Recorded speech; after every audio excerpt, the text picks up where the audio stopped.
I am super excited for our next speaker who is, um, I'm not sure where you're calling in from, so I'll pass over to you, Maya, but I'm super grateful to have the ongoing collaboration that we do with you and super thankful for you to make the time to come and speak with us. But I'll pass it over to you if you want to introduce yourself and start us off. Yeah, thank you for having me here. It's really exciting. The event so far has been really amazing, and just seeing all the different kind of fungi come together and then into this final day is really amazing. So yeah, I'm Maya. I use she, her pronouns, and I am calling in from Canberra, on Ngunnawal and Ngambri country. So basically, I guess just a brief overview of who I am and why I'm here is I grew up in a permaculture eco village in southeast Queensland, and so I've really kind of grown up with permaculture, and I feel like when I've been moving through the world, this kind of what I've grown up with has been moving with me, and I've been really reflecting on what that means, um, in not just in a design sense, but also, living with this perspective of knowing that systems designed with permaculture are possible. Um, so that's kind of where my background is, and I'm currently in Canberra studying a degree in politics, philosophy, and economics, which is kind of the complete opposite from permaculture eco village mindset. And I, it's been really interesting. I've been studying this degree for the last 3 years now, and I am with kind of my past education because I was homeschooled when I was living in the eco village of like permaculture design certificate and teacher certificate, and then going into like a academic degree, politics, all this. It's really interesting to see what the two narratives are, how they connect, and also trying to see not even balance them, but how permaculture can kind of start to address how people are still in this mindset of extractive and exploiting and the planet and people. So this is kind of what I wanted to talk about today, is what I've kind of I've been thinking about this way of structuring my explorations into this for the last year, and I've kind of come up with this term of societal foraging. So exploring what this kind of mindset looks like, the interactions with the world and what shapes them, but kind of in a more permaculture sense, and exploring ways of combining permaculture and politics because my background is very based, especially in climate activism, and so I always saw permaculture as a really um, very intuitive way for me to begin to look at political problems in the world. So I've never really separated politics and permaculture. And this is why I'm really excited about this event being permaculture is political, because it's something that I feel like has needed to be like fully talked about for quite a while. So I've got some slides. I hope I can share them. All right. We can see them good here. That works? Okay, Absolutely. perfect. Um, So I'd just like to start with an acknowledgement to country. So I'm calling in from Ngunnawal and Ngambri country in, oh, that shouldn't be going, in Canberra. And I would like to acknowledge elders past, present, and emerging, and that this is unceded land. And it always was and always will be Aboriginal land. I'd also really like to just bring attention to Gaza as well, that the conflict has already been going on for almost 2 years now. And yeah, I'm really loving how this event is kind of looking at both how we can support Indigenous Australians and also the kind of more global action around that too. So I was mentioning before, sorry, I'm just trying to figure out how to do this slide, um, about where I started from. So when I was about 12, I started doing my permaculture design certificate and connecting up with other young people who were also learning permaculture at this time. And so we decided to start something called Perma Youth. So looking at how we can kind of combine climate action and the things that we care about that we were seeing happening in the world with what we'd grown up with and what we were learning. And so this kind of happened around the climate strikes, the Fridays for Future in 2019. And then COVID came along and none of the strikes were happening. So we started to meet up online and we started to discuss how can we keep doing action for the things that we care about, for things that are very urgent and don't just stop because we're in lockdown, but continue doing them in our daily lives. And so it kind of came up with this notion of practivism. So practical, meaningful activism that you can do every day that kind of combines thinking global perspective with actually acting locally within community. So we were exploring, also we're really into mycology and looking at all of the fungi and getting involved in gardening, but also in how we were learning to see the world as 12 to 16-year-olds at this point. And so this idea of myceliation came into it. So we were all connecting online from all over the world, from Australia to Tanzania, to refugee camps in Kenya, to the UK. And we kind of saw it as having this global network with local hubs. And so in a kind of language, natural metaphor way, we were looking at it as a myceliating network. So you've got this underground network of permaculture, all of the threads of indigenous knowledge, and the just the very embodied knowledge of how to live with the land in a very regenerative way that has been going on for so long, but kind of feels like it's underground. And then you get like these emergences of hubs and projects like Permaqueer, like Permayouth, that spore further and create more hubs and kind of spread this understanding of the mycelial network further. And so it's kind of this very organic process, organic theory of change. So that was the idea of how this all worked together. And we were also looking a lot at like how to actually engage with permaculture as well. So we started running festivals, online festivals, when COVID was happening. So we would be, writing music and poetry and doing gardening in our own time and community. And then during these festivals once a month, we would bring on someone to chat to. For example, Costa Georgiadis, Sierra Robinson, Rosemary Morrow, just to talk about permaculture and how they'd gotten there and their insights into what was happening at the moment. And then we would start sharing our poetry and our music and just having a chat online for an hour and a half once a month. And then, when there weren't lockdowns, we were running camps, we had a podcast going, and just really focusing on having a support network that was global, because it can feel isolating sometimes learning permaculture as a young person, because it's not a very common thing for people to learn about, especially not through school systems at the moment. And so it was a really important thing for people care, for us, and for Earth Care, and also connecting with people that we wouldn't generally have conversations with on the other side of the world. So from this experience, we kind of created a theory of change for how kind of these systems of connection can work. And so having this idea of practivism with myceliation tied in, this think global, act local, having it cross-cultural, and also learning from people who are older than us and connecting to people younger than us. Different ways of organizing our groups too, so not having a particular hierarchy, but a decentralized model of organizing things, and who sends out the newsletter, who does the behind the scenes in the festival, who's going to interview the person this time. It was very, very organically flowing in terms of who had the capacity to do things.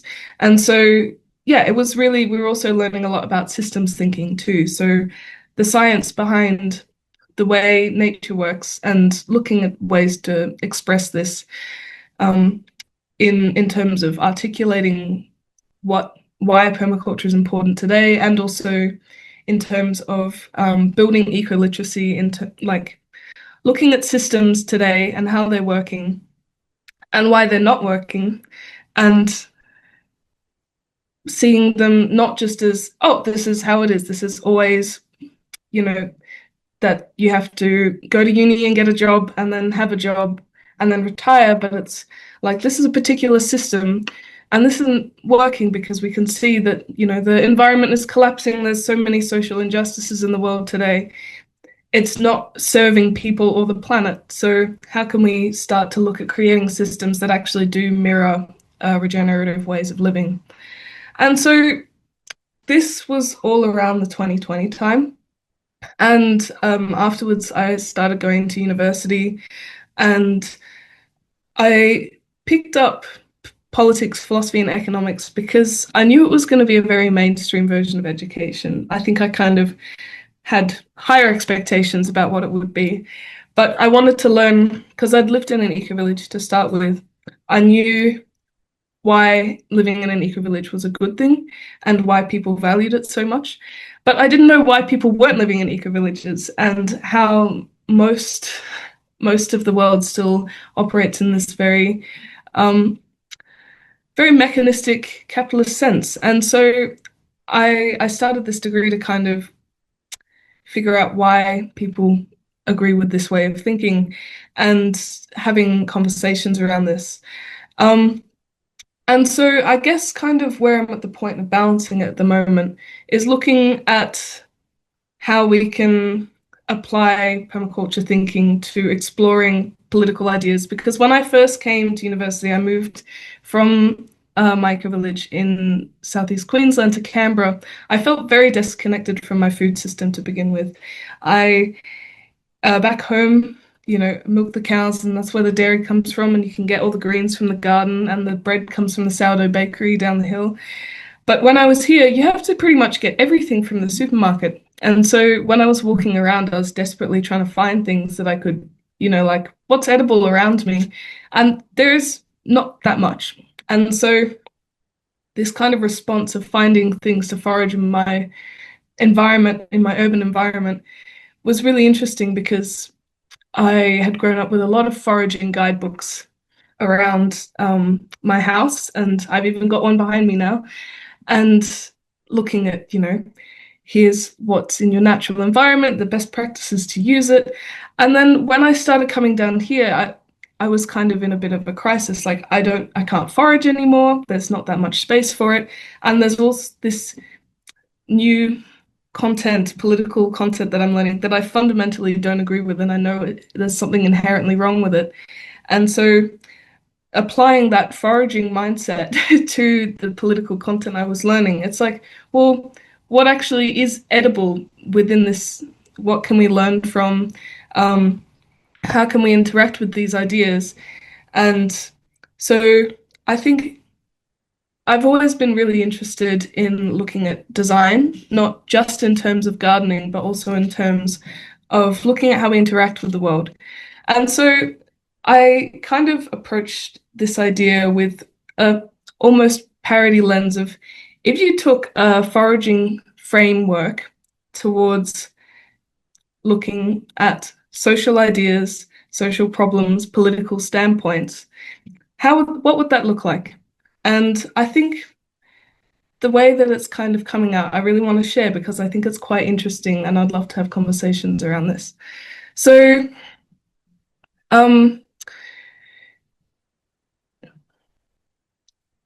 things do feel out of sync.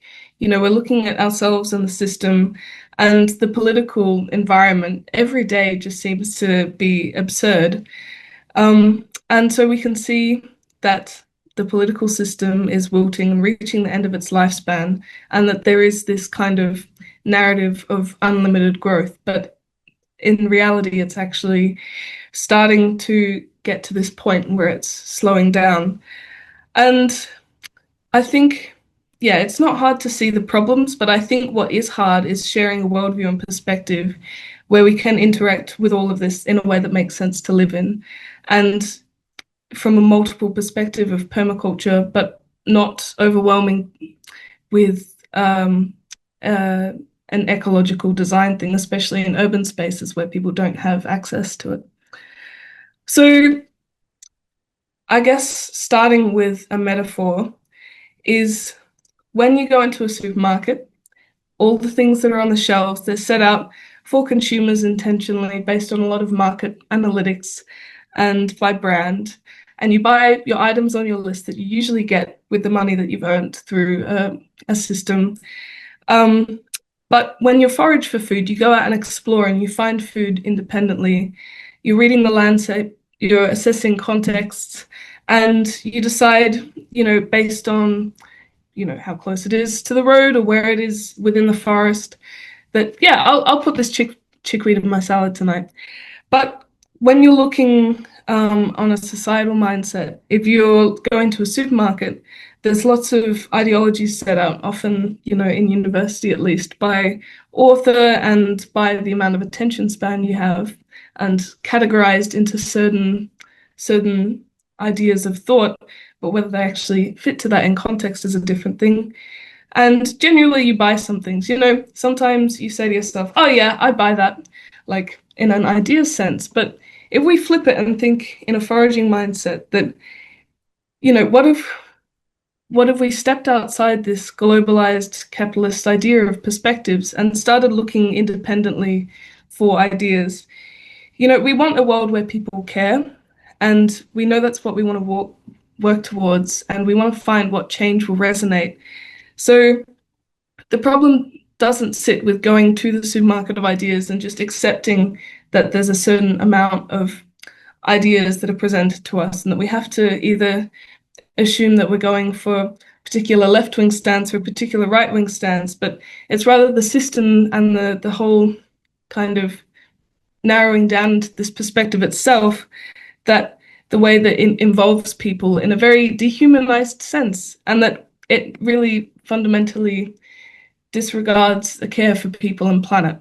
So I think starting on to how to practically get involved in this way of interacting with the world, the first permaculture principle is observe and interact. So before starting anything, just looking at the context of where you are and beginning to see how you fit into it.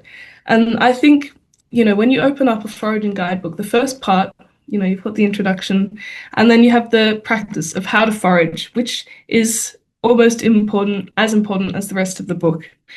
In my degree, I have seen that when people start to make ideas, write articles in academia, they often take the idea fully out of context. And this happens in the education system too. Like when you're learning English, you're just learning English. You're not learning how that relates to art and science and all of these holistic mindsets of how the world works together with all of these ideas.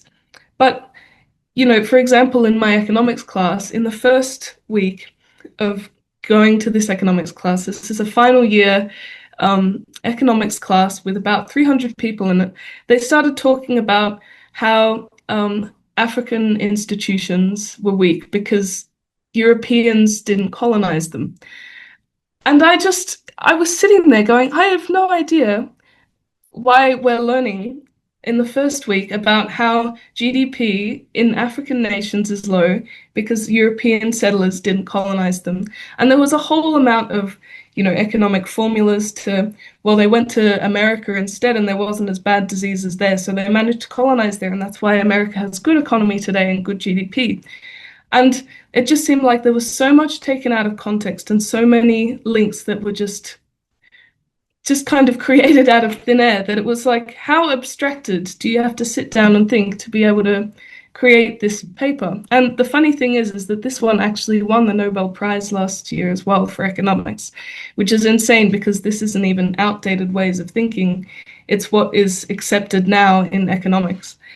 And so I think we, like, in a sense of looking at where we need to go to, we really need to focus first and foremost on how we can learn things within context in a respectful and ethical manner, and that we need to show appreciation for, and especially when we're looking at decolonialization, and remembering the rhythms and the flows of the land to begin to rewild our relationships, is appreciate rather than appropriate Indigenous cultures. and really sitting to notice patterns within ourselves and the world, and moving from a supermarket way of engaging with ideas to one that more digests and composts. Because there's a poem by Nora Bateson in one of her recent books called Combining, and it's called A Harvest. And there's one line in it that really sticks with me. And she says, "Do not eat the compost when you're looking at how to harvest things. We need to let things digest, let things emerge, and go back into natural rhythms of letting things sit within us." And I I like the idea of a basket mind for this. So it's important to have an open mind rather than a loose mind. So it's like a basket when you're going around foraging. You're collecting ideas and you're just letting them sit, even though they don't make sense, until you can link to something else to deepen your understanding. So it's not like we have to have all the answers immediately, but we need to honor particular knowledge until they can begin to make sense in a contextual way. So, in terms of engaging with looking at new ways of being, I think, at least for a start, this is probably a good way to go. And also just following the foraging guidebook again, the structure. Next, you kind of have looking at the basic anatomy of plants. And if you look at systems, it's good to recognize what are the edible parts. So what nourishes people, what regenerates the planet, and what is a just process for finding these ideas. In both the edible and medicinal sense, in terms of short-term ways or long-term, medicinal plants often taste not too good when you eat them, but they have a long-term effect that is positive for, making feedback loops shift and disrupt them. So I think it's really important to connect the ethics into this part too. So in terms of some of the ideas that I've come across so far, these are some of the collections that I've been holding in the basket for a while, in terms of from all the way back from Permayouth to things that I've been learning through my degree, and also throughout my explorations going to other eco-villages around the world and chatting with people who are deeply caring about where we should try and focus our energy next. So within my degree, I do look a little bit at languages. I've always been fascinated with how the way we use language shapes the way we interact with the world and perceive it. And currently, in a lot of our metaphors that you can have a look at, we have a lot of mechanistic ways of expressing our relationships, and a lot of militaristic ways as well. And so this, if you look at systems thinking and the evolution of mechanistic thought, this kind of stems from Descartes, which is I think, therefore I am. So it's this disconnection that just because you think means you exist. It's not because you exist in a wider ecosystem of things. And so a lot of the philosophy, a lot of the political philosophy that influences all our politics and politicians today is very based in this mechanistic framework of understanding the world, and has a lot to do with how back in that time there was a lot of our metaphors focus on the biggest technology of the time. So in the Enlightenment, that was clockwork. So, the gears turning, the cogs ticking, and that humans and other life forms were just part of a machine.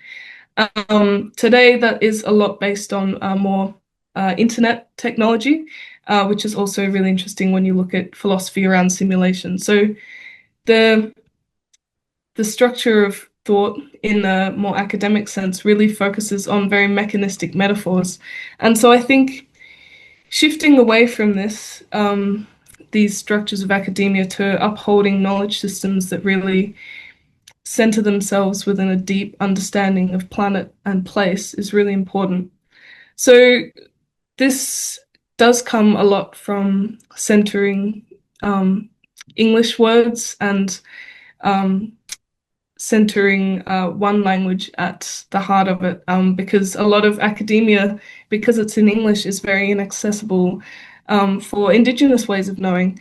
And so I think it's really important within developing new collective narratives to really embrace the importance of language diversity, because we very much overlook the way that language influences the way that we think.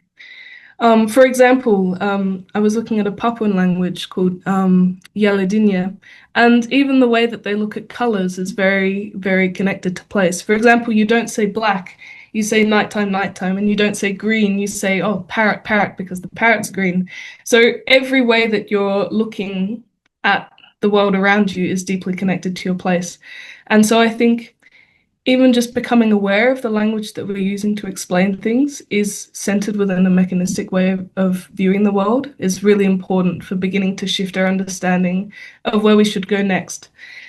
And also, just something that I've noticed recently as well is that when we're developing new ways of explaining narrative through language, is that often these words do get co-opted, so it needs to be a continuing process. I saw a few weeks ago in the Netherlands, there was an agricultural conference that was about regenerative agriculture. And it was really big and it was held in one of the big buildings in The Hague in the Netherlands. But unfortunately, it was mainly companies like Monsanto and Nestle that were attending this and using the word regenerative, even though fundamentally that doesn't apply to the type of agriculture that they support. So I think it needs to be a continuing process of curating new ways of expressing an eco-literate way of understanding the world. In terms of land as well, these are kind of the key nodes that I picked up. So language, land, and law are kind of different ways that I center these ideas within myself. So in terms of land, I think it's really important to look at humans interacting with land as another thing. So firstly, looking at the way we interact and perceive the world, and then looking at the way that we actually physically interact. So to start with, I guess looking at agriculture is possibly the most important thing because we all eat food and it's all a really direct way for people to engage with their systems. Like, for example, when I first moved down to Canberra, the first thing that I noticed was my disconnection from my food system. And so agriculture has so much to do with ecological health and community sovereignty. And, when you're looking at food, it's not just food and nothing else. There's the rest of the community systems around it, the knowledge with the plants and the ecosystems that you're part of.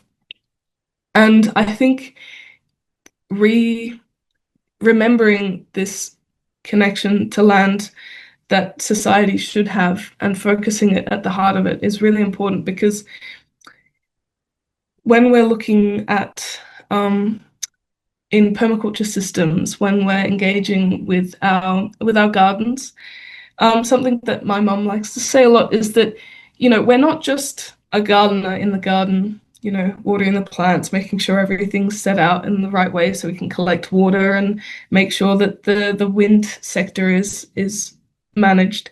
It's that we're the gardening, where we're looking at how we're able to steward the land in a way that makes sense for the garden and for us and all of the other inhabitants of it, whether it's the native birds or bees. And so the role of humans in a landscape is really important. And often I hear the narrative that humans are just a virus on the planet and that we're overpopulated. But I think coming back to that humans are creatures on this planet and do have a role as steward is really important. Especially when we're looking at cities, because there's a lot of criticism about whether or debate about whether we should stay in cities and then leave nature to rewild, or whether we should be involved in that engagement with rewilding the land.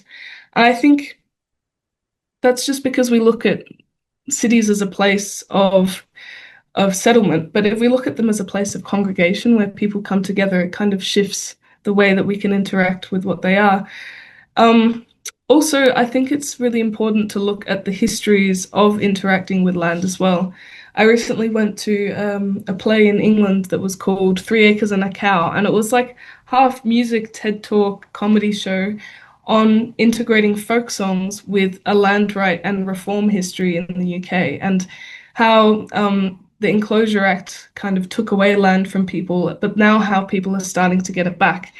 And so a whole history of land gifting and liberation, and learning from these histories really gives me hope for what we can do, and also strategies for how we can begin to reconnect and regain ownership of land as well. Um, and in terms of rebuilding story, well, I think looking at mythologies as a way of interacting with our systems is really important too.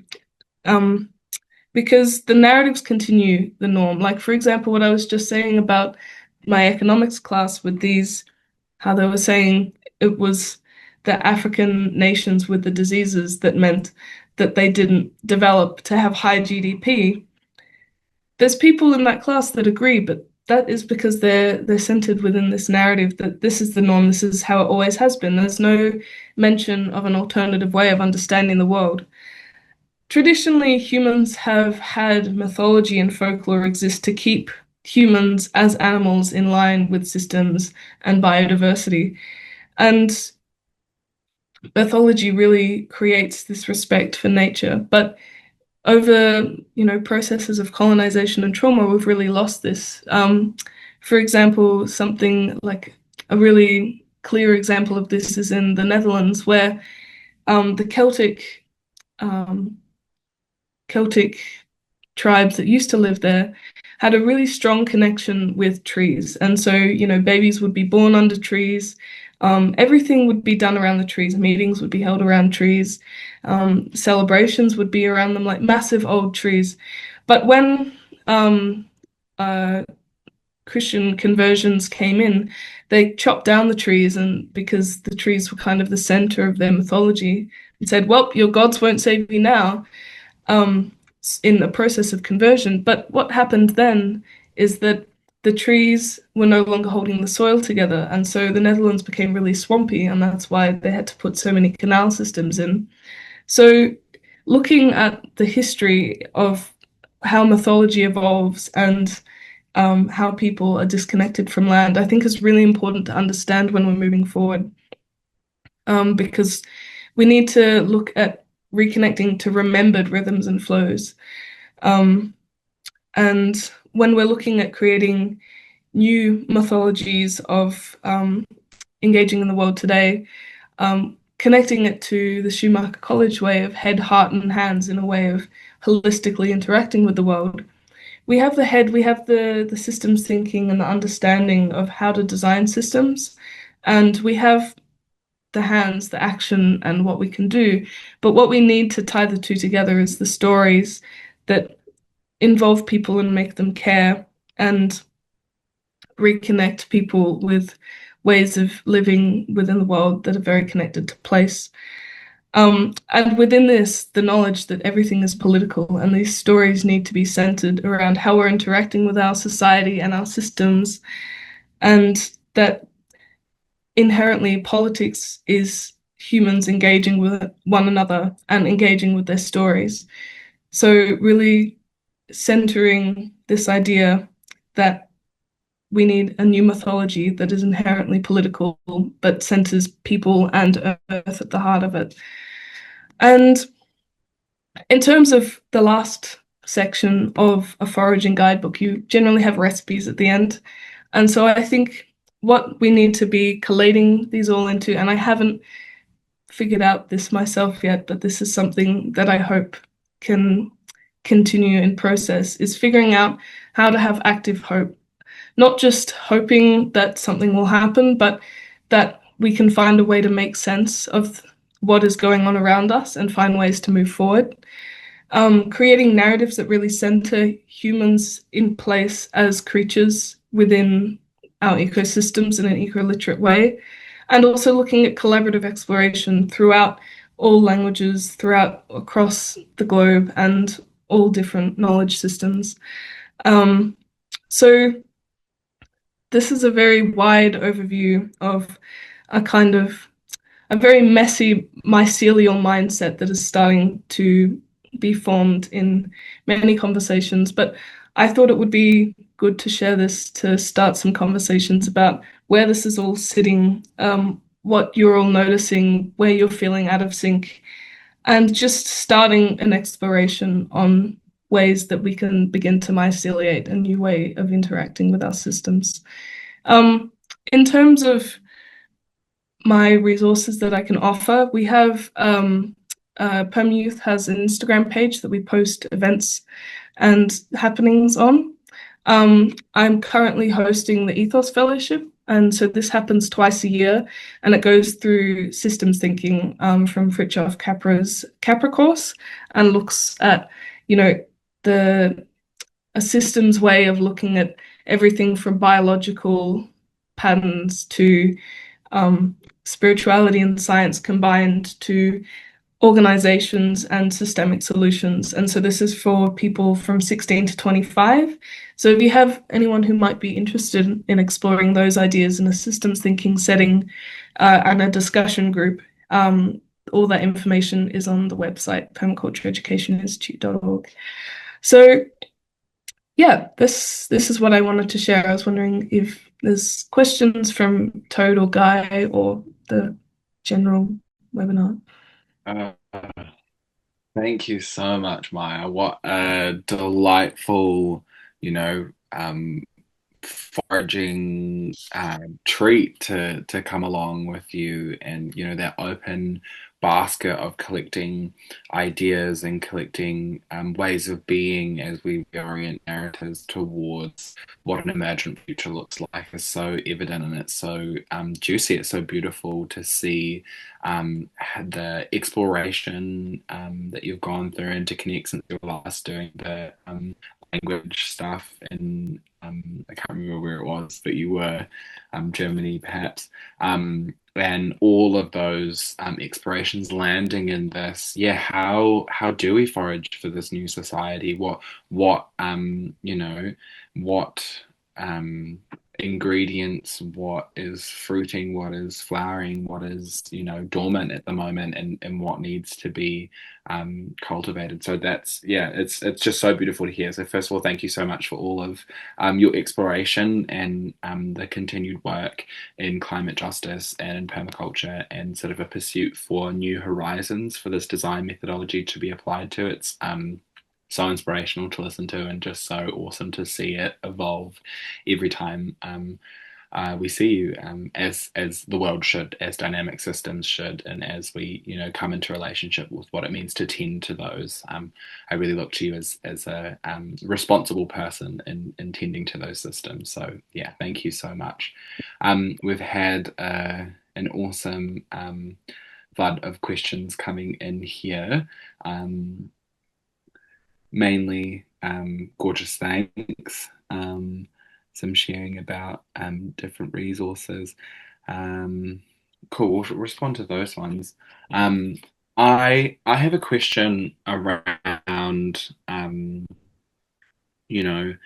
the porous nature of the basket, because I think right now we're transitioning away from a paradigm that is so demanding of an outcome, of demanding of when the trees need to blossom, and when this regimented seasonality of colonialism, and one of the I guess methodologies we use is querying to try and open up that question mark, open up that porosity, open up that wonder, to create that space where we might be able to consider things that aren't the supermarket prepackaged paradigms. So my question is around how do you cultivate porosity in that basket? What are spaces that have that porosity? And yeah, just what is a practice of basketing, and how do you approach that? Yeah, I mean, I think also what I'm trying to weave into my own understanding of the world is queerness as well. So I'm beginning to understand that as well. Um, and I think in terms of collecting things in baskets and porosity, um, I mean, for me, what has been the most, what has really woven the basket the most for me is having conversations with people and then sitting down and reflecting on my noticings and in nature especially with a notebook and really just I think taking time to just let it settle and let it digest because within a very capitalist chronological system you don't really get time to sit down and that's seen as lazy or not putting in effort towards what you want from your life. But I think looking at more natural patterns of time and more cyclical ways of existing and really honoring taking space to think is really important because I often find that when I don't have space to think, I get stuck going back into the systems that are all around me. And I have to stop and think, wait, how am I interacting with these? And am I, what actually are my relationships around me? Like it just feels like I forget to think about that. But when I do have time to slow down, that's when things start to settle. And, even often things that we hold are quite painful and do have a lot of weight to them. And so I think, often we can not slow down because we're afraid of letting those things settle as well. So I think coming to terms with a healing process and the medicinal aspects of that is really, really important. Um, and yeah, it is like especially for holding things around, ecological degradation and this kind of things. Like that's something that I still hold for a long time that I still quite can't make sense of because it is just such a big thing to think about. Um, but I think it does help me really make sense more of what's going around on the world that the fact that it doesn't make sense makes me wanting to find a new way of existing in the world make sense. Like it makes me keep going that I know that this inherently just doesn't fit with my intuitive way of being. And so what does? And looking for something else to balance that with, I think is really important. So yeah. Thank you so much, Maya. This talk that I feel like there were so many kind of pieces in it that sent me off in so many different directions that this is going to be one of those talks that I need to watch more than once to actually let all that settle in. But something that kind of popped up for me and I'd love your perspective on, because I also love it's wild that you're studying politics in Canberra in that way and that you're being taught uh, as common knowledge, just deeply racist things that just exists in the world. But I do love that you're getting this, like that you have this deep political theory that you're working on. And so I wanted to kind of ask you, where do you think that the pushback is within permaculture, these movements that we care about, push back sometimes and these things aren't political? And where do you think that permaculture needs to go to be in alignment with what I kind of see as much of what you're talking about is I see a little bit of that as the future of permaculture and what we're trying to move towards as well. But I'd love your perspective of if you could expand on that, kind of the future of what permaculture needs to do to continue to be relevant and important. And yeah, Mm. Yeah. I mean, I think where people kind of feel that permaculture is apolitical and doesn't connect with that is less about the importance of permaculture overall and more about what they see politics as being. Um, often people see politics as the systems of bureaucracy and politicians and particular ideologies and having to debate people about it. But after, looking at, what political academia is, that is a lot of politics, but they're inherently the connecting thread between, being politically engaged is just engaging with humans and having the freedom and space to have conversations with people. And, that doesn't necessarily take any particular form or, endorse any particular ideology. It's just that we need to be able to have conversations about things beyond us and the ways that we interact with each other.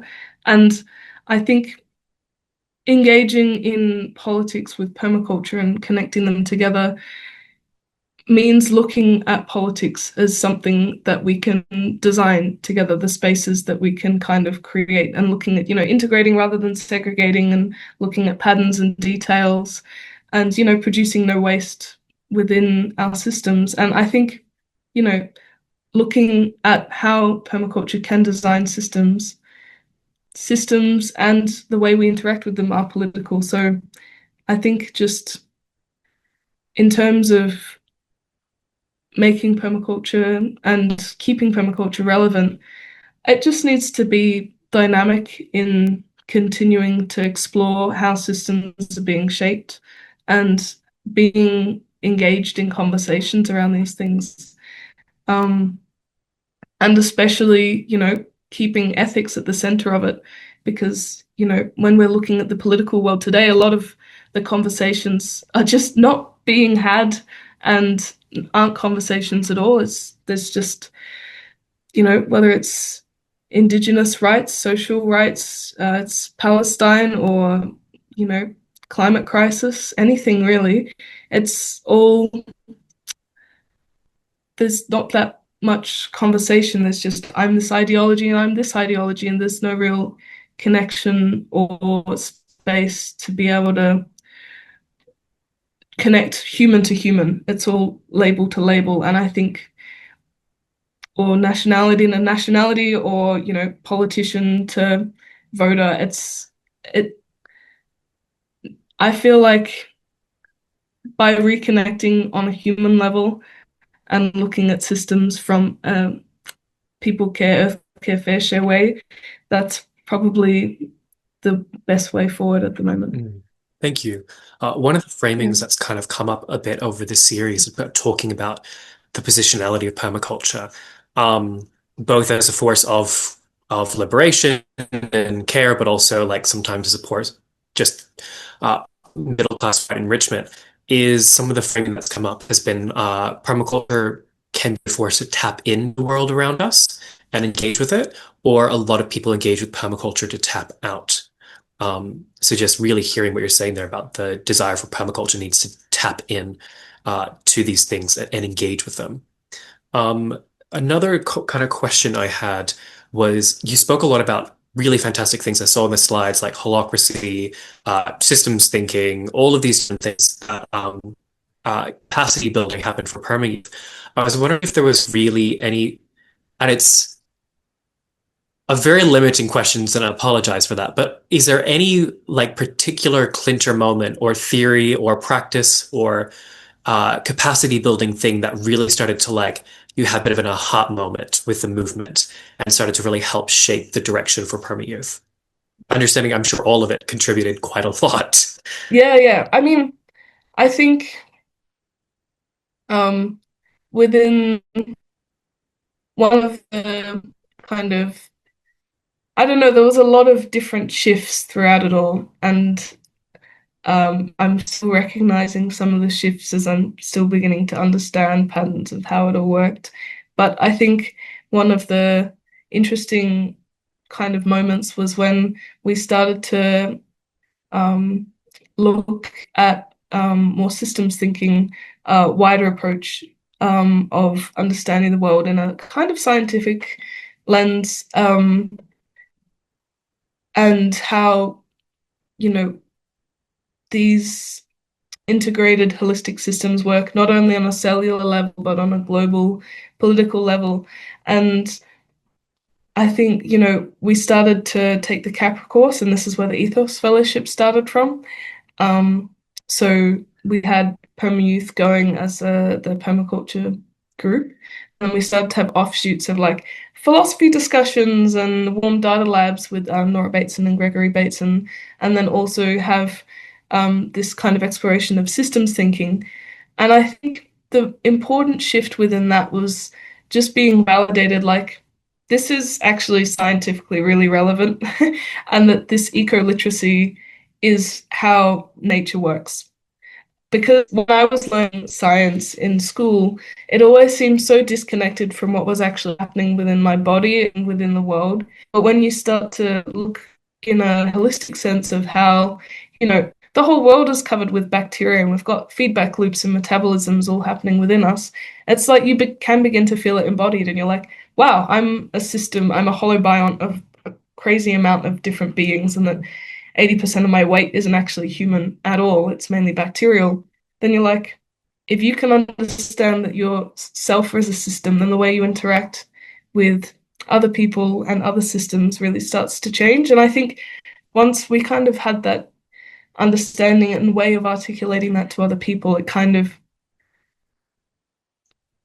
before we were talking about our own experiences with like looking at permaculture and doing it within community, but once we had this kind of more structured way of explaining ourselves that, we could understand other people talking about and other people could understand us, then I think that kind of shifted it into being a bit more of uh,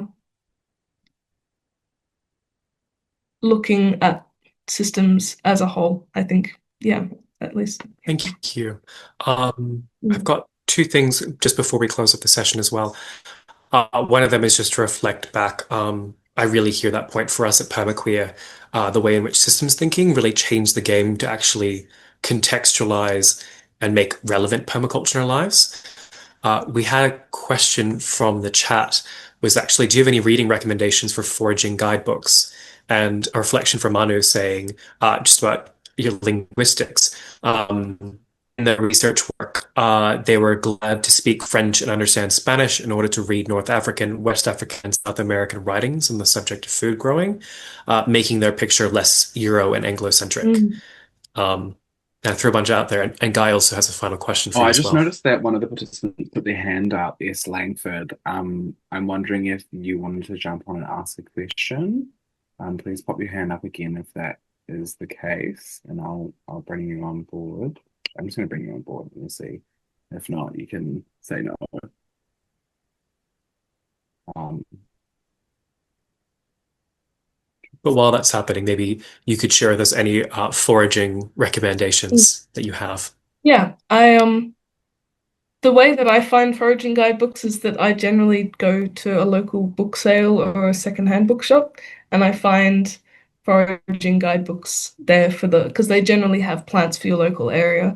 A lot of the ones that you find online aren't generally connected to especially Australian contexts, or if you're in other countries that generally aren't the UK or the US. So I would really recommend going to a local bookstore that has a lot of secondhand things in it. Um, but otherwise, I don't really have any particular foraging guidebooks to mention.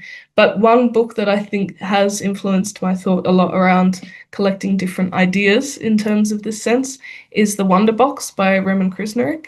And he kind of has the same structure of looking at love and language and time and work and just really exploring the history of these concepts and why they are the way they are today. And I think it's really interesting looking at that. And I was like, that'd be really cool. Imagine looking at that with a more like a linguistic perspective or a land perspective. And for context, Roman Krznaric is Kate Raworth's partner, so the donut economics. So you've got the kind of alternative economic side and a new look at history as well. He also wrote The Good Ancestor recently as well, which is a really cool way of looking at how what we're doing today should be looking at how we're creating a positive environment and society for our next generations and how we can aim to be a good ancestor in our work today. So I think those books I highly recommend. And also the book that I mentioned at some point when I was speaking was Combining by Nora Bateson, which is a really good mix of essays and poetry around systems thinking and warm data. And yeah, I would highly recommend. Thank you. And I saw Stix, you put your hand up as well if you want to jump in and ask a question. Hi, hey Maya, thanks so Okay. much.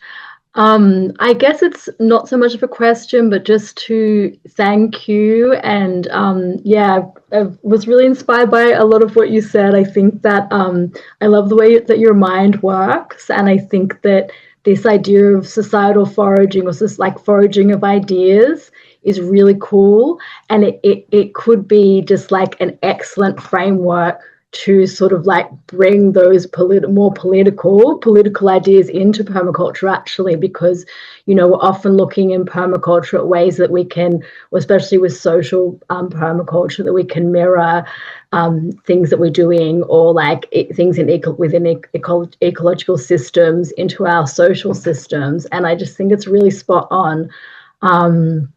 And that I really liked the basket concept, and also along with that, the idea that you don't have to always be understanding exactly how things interlock at any given moment. You are collecting these ideas, and I think that over time they do start to weave together. And I know for myself, sometimes, like, 5 years, 10 years later, I'll remember something that I learned, or something that I put in my basket years ago, and sort of reflect on how it's falling into place in a new way. And so I think that's something that, oh, apologies if my internet is not very good. I just saw my bandwidth is low. So I think that's something that we're not really taught as to be critical thinkers in that way, or if we are, we're taught within a very like Eurocentric, cis heteronormative framework to be critical thinkers, but only in this particular way. Whereas I really like the idea of looking outside of the supermarket. And I loved what you said, Guy, about the stepping away from the supermarket pre-packaged paradigms. I thought that was a really good soundbite. And so I think that's something that, yeah, that we should be looking at, how we can forage in these other ways outside of our ecosystems, our gardens, our forests. And I just wanted to tell you that I really enjoyed your talk and say thank you. Thank you. I really appreciate it. Yeah. I have one last question. So on day one, and again, all the participants have heard me ask every presenter this every session. But it comes from a thought leader in Sal Mildy, who's since passed, and Lana Jackson. This was shared by us by the speaker on day one, Jessica Hutchings. And it was that we have to be acting as if blank. And my question to you is, as we approach this, we'll try to build a practice of what societal foraging is. What is our posture to act as if X? What does that look like as we're, walking into the gardens of society and foraging around? What are we acting as if? That's a really good question. I love that way of thinking about action.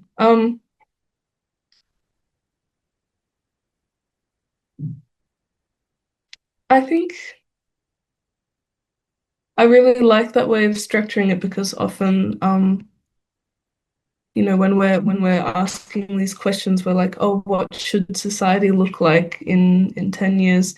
But it's really hard for me to think about that, because I think some of the most important things when we're asking these questions is how, like, the residue of the past decisions creates that, what did the refusal look like? What were the obstacles overcome? So I think we're looking at doing action. We need to act as if